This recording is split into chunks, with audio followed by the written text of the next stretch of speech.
Winter is over na, Mesami. Kaya plantita mode na naman tayo this season. Wow! Dahil nga wala tayong lupain, Mesami. Kaya dito na lang tayo magtatanim sa mga terrace namin. Nyamad tan.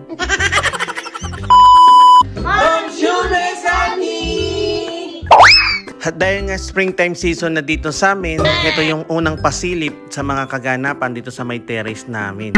Na-miss nga ako dahil ngayon lang ako nakakita ng bulaklak ng cherry ng personal. So ngayon lang siya na bulaklak na ganito kadami. Sana matuloy yung mga bunga niya.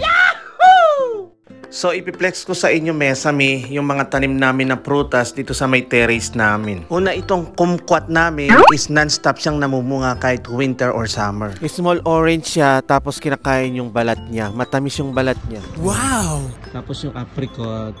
Ayan, ang dami niyang bunga, oh. Wow! Basta hindi mahangin, madaming bunga itong mga to. Ayan. Tapos, itong mga lemon ko, nag-pruning ako, hindi ko alam kung totoo yung napanood ko. Mas madami daw bulaklak. Wow! Meron din yellow prunes, ito siya. Wow! Tapos, ito naman yung apple. Wow! Tapos ito yung kalamansi. Ayan, wow! Ready na yung pagtamlan natin dahil magsasummer na dito. Ito naman yung dalanghita. Wow!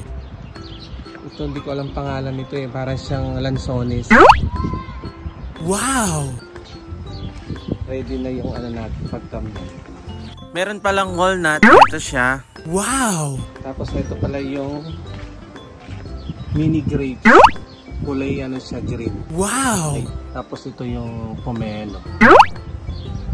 Wow! Papakita ko sa inyo sa susunod na ano kung mamulaklak siya. Meron din pala kaming fig tree, ayan. Ewan ko kung mamumunga siya, nasa maliit na pasok. Wow! July yan. So i-update ko kayo dito. Itong sakura. Ang dami niyang bulaklak. Ganyan. Wow! Kasi itong mga bunga nila sana tatagal. Sana lalaki. Ayan. Ang dami niyang bunga ngayon. Yan, ang dami. Wow! Update ko kayo after 2 to 3 months. Ayan.